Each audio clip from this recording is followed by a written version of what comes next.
Hi friends, school விட்டு வர குழந்தைங்களுக்கு ஈவினிங் கொடுக்கக்கூடிய அவங்களுக்கு பிடிச்ச மாதிரியான ஒரு 5 வகையான ஸ்நாக்ஸ் ரெசிபி பார்க்கலாம். ஃபஸ்ட்டு எக் மேகி மசாலா செய்யலாம். அதுக்கு ஃபஸ்ட்டு ஆயில் ஹீட் ஆனதும் ஆனியன், அப்புறம் குட்டி குட்டியாக கட் பண்ணி வச்சுருக்கிற வெஜிடபிள்ஸ் எல்லாத்தையும் சேர்த்துக்கலாம். நான் இன்றைக்கி கேரட், அப்புறம் கொஞ்சமாக பீன்ஸு, அப்புறம் ஒரு அரை தக்காளி மட்டும் சேர்த்துருக்கிறேன். தக்காளி அதிகமாக வேண்டாம். இதை நல்லா நம்ம வதக்கிக்கிடலாம். இது கூடயே கொஞ்சமாக சால்ட்டு, ஒரு 1/4 ஸ்பூன் அளவுக்கு மஞ்சள் தூள், இது கூட காரத்துக்கு மிளகாய் தூள் ஒரு 1/4 ஸ்பூன், அதுக்கப்புறம் கரம் மசாலா ஒரு அரை ஸ்பூன் சேர்த்துருக்குறேன். நல்ல வாசனையாகவும் ஃப்ளேவரும் சூப்பராக இருக்கும். இதை நல்லா நம்ம வதக்கிக்கிடலாம். கொஞ்சம் வறுபட்டதுக்கப்புறம் தனியாக ஓரமாக அந்த பாத்திரத்தில் ஒதுக்கி வச்சுட்டு நம்ம முட்டையை உடச்சி ஊற்றிக்கலாம். ஒரு முட்டை சேர்த்துக்கலாம், அல்லது 2 முட்டை கூட நம்ம சேர்த்துக்கலாம். நான் இன்றைக்கி ஒரு பேக்கெட் மேகி எடுத்துருக்கிறேன். 2 முட்டை சேர்த்துருக்குறேன். இந்த முட்டைக்கு கொஞ்சமாக பெப்பர் சேர்த்துட்டு நம்ம கொஞ்சம் பொடி மாஸ் மாதிரி லைட்டாக வதக்கிட்டு இது நல்லா வெந்ததுக்கப்புறம் நம்ம எல்லாத்தையும் சேர்த்து நம்ம மிக்ஸ் பண்ணிக்கலாம். இது ஒரு 80% குக் ஆகட்டும். ஆல்ரெடி நான் வெஜிடபிள்ஸில் உப்பு சேர்த்ததுனால உப்பு தனியாக எக்குக்கு சேர்க்கல. இப்போ இதெல்லாத்தையும் மிக்ஸ் பண்ணி தனியாக எடுத்து வச்சுக்கோங்க. இனி நம்ம நார்மலாக மேகி சேர்க்குற மாதிரி நம்ம மேகி செஞ்சுட்டு அதில் இறக்குறதுக்கு ஒரு கொஞ்சம் நேரத்துக்கு முன்னே லாஸ்ட்டில் தான் நம்ம ஆல்ரெடி தனியாக எடுத்து வச்சுருக்கிற அந்த வெஜிடபிள் முட்டை மசாலாவை சேர்த்துக்கலாம். அவ்வளோதான். நல்லா மிக்ஸ் பண்ணி இறக்கிட்ட சூப்பரான வாசனையான எக் மேகி மசாலா ரெடி ஆகிட்டு. நெக்ஸ்ட்டு குழந்தைங்களுக்குலாம் ரொம்ப ரொம்ப பிடிச்ச ஸ்வீட் கார்ன் ரெசிபி தான் பார்க்க போகிறோம். கடையில் வாங்கி கொடுக்குற மாதிரி மசாலா ஸ்வீட் கார்ன் எப்படி பண்ணலான்னு பார்க்கலாம். ஃபஸ்ட்டு வேக வச்சு எடுத்துக்கோங்க. நல்லா சூடாக இருக்கும்போது இதில் ஒரு 1/4 ஸ்பூன் அளவுக்கு பட்டர் சேர்த்துட்டோம் அப்படின்னா நல்லா நமக்கு மெல்ட் ஆகிடும். இது கூடயே பெப்பர் சேர்த்துக்கிறேன். அப்புறம் ஒரு பிஞ்ச் அளவுக்கு சால்ட்டு சேர்த்துருக்கிறேன். கரம் மசாலா ஒரு பிஞ்ச் சேர்த்துக்கலாம். அப்புறம் காரத்துக்கு மிளகாய் தூளும் ஒரு பிஞ்ச் அளவுக்கு மட்டும் சேர்த்துக்கோங்க. ஆம்ச்சூர் பவுடர் இருந்துச்சுன்னா அதை சேர்த்துக்கோங்க. இல்லைன்னா நம்ம வேண்டாம், அந்த கரம் மசாலாவே நல்லா தான் இருக்கும். இப்போ நல்லா மிக்ஸ் பண்ணிட்டோன்னா நல்லா சூப்பரான மசாலா ஸ்வீட் கார்ன் ரெடி ஆகிட்டு. நீங்களும் கண்டிப்பாக ட்ரை பண்ணி பாருங்கள். நெக்ஸ்ட்டு எல்லாருக்கும் ரொம்ப பிடிச்ச நம்ம மசாலா பூரி ரொம்ப ஈஸியாக வீட்டிலே நம்ம செய்யலாம். எப்படி செய்யலான்னு பார்க்கலாம். குக்கரில் பட்டாணியும் உருளைக்கிழங்கும் உப்பு போட்டு வேக வச்சு தனியாக வச்சுக்கோங்க.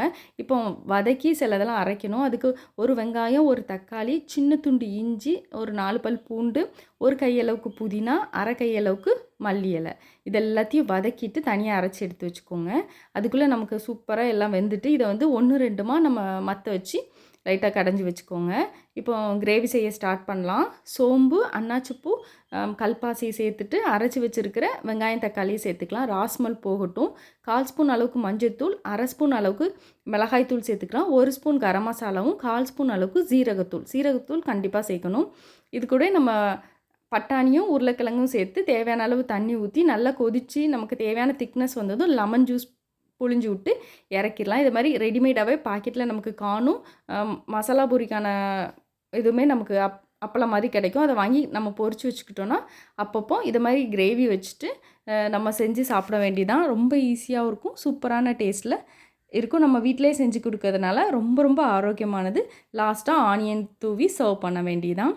நெக்ஸ்ட்டு குழந்தைங்களுக்கு நம்ம சூப் செஞ்சு கொடுக்கலாம். அவங்களுக்கு பிடிச்ச மாதிரியான வெஜிடபிள்ஸ் போட்டு செய்யலாம். இல்லைனா இன்றைக்கி நான் வெஜிடபிள் சூப் தான் எப்படி செய்யலாங்கிறத காமிக்க போகிறேன். பாத்திரம் ஹீட்டானது பட்டர் சேர்த்துக்கலாம். இதில் நல்லா நறுக்கின குட்டி குட்டியாக கட் பண்ணியிருக்கிற பூண்டு சேர்த்துட்டு கொஞ்சமாக வெங்காயம், அப்புறம் நம்ம வீட்டில் இருக்க வெஜிடபிள்ஸ் எல்லாம் சேர்த்துக்கலாம். ஸ்வீட் கார்ன் நமக்கு என்ன இருக்கோ அந்த வெஜிடபிள்ஸ் நம்ம சேர்த்துக்கலாம். இப்போ வெஜிடபிள்ஸ்க்கு தேவையான அளவு உப்பு சேர்த்துட்டு நல்லா வதங்கட்டும். ஒரு 2லேருந்து 3 நிமிஷம் நல்லா வதங்கினதுக்கப்புறம் நம்ம இதை தண்ணி ஊற்றி வேக வச்சுக்கலாம். இப்போ ஒரு 2 கப் சூப் நமக்கு தேவைன்னா ஒரு 2.5 கப் அளவுக்கு தண்ணி ஊற்றிக்கோங்க. இப்போ லைட்டாக இதை மீடியம் ஃப்ளேமில் வச்சு நல்லா வேக வச்சுட்டு கொஞ்சம் திக்காக வர்றதுக்கு, கடையில் வாங்கின மாதிரி டேஸ்ட்டில் வர்றதுக்கு 1 ஸ்பூன் கார்ன்ஃப்ளவரில் தண்ணியில் மிக்ஸ் பண்ணி கரைச்சி இதனோடய சேர்த்து நல்லா நமக்கு அந்த ராஸ்மல் போனதுக்கப்புறம் நல்லா கொத்தமல்லி இலை தூவி இறக்கிருங்க. சர்வ் பண்ணுறதுக்கு முன்னே பெப்பர் தூவிட்டு கார்ன்ஃப்ளக்ஸும் சேர்த்து சர்வ் பண்ணால் சூப்பராக இருக்கும். நெக்ஸ்ட்டு வேர்க்கடலை நம்ம பீச்சிலலாம் குழந்தைங்களுக்கு வாங்கி கொடுக்குற மாதிரி நம்ம செஞ்சு கொடுத்தா ஈஸியாக சாப்பிட்ருவாங்க. ஸோ வேக வச்ச வேர்க்கடலையோட குட்டி குட்டியாக கட் பண்ணி வச்சுருக்கிற ஆனியன் சேர்த்துக்கலாம். அதே மாதிரி துருவி வச்சுருக்கிற கேரட்டையும் சேர்த்துருக்குறேன். அப்புறம் மாங்காய் குட்டி குட்டியாக கட் பண்ணி சேர்த்துருக்குறேன். அப்புறம் கருவேப்பில் கொத்தமல்லியும் நல்லா குட்டியாக கட் பண்ணி இதனுடைய நம்ம சேர்த்துடலாம். மாங்காய் இல்லைன்னா லெமன் ஜூஸ் சேர்த்துக்கோங்க. நான் மாங்காய் இருக்கிறதுனால லெமன் ஜூஸ் எதுவுமே சேர்க்கலை. அதுக்கப்புறம் உப்பு சேர்த்துக்கலாம். கொஞ்சம் நம்ம வேர்க்கடலையில் உப்பு சேர்த்து வேக வச்சுருப்போம். இப்போ இந்த வெஜிடபிள்ஸ்க்கு மட்டும் லைட்டாக மட்டும் உப்பு சேர்த்து மிக்ஸ் பண்ணி நம்ம கொடுத்தா வேர்க்கடலை அவிச்ச வேர்க்கடலை ப்ளெயினாக சாப்பிட்றதுக்கும் இப்படி சாப்பிட்றதுக்கும் குழந்தைங்களுக்கு ரொம்ப பிடிக்கும். நீங்களும் ட்ரை பண்ணி பாருங்கள்.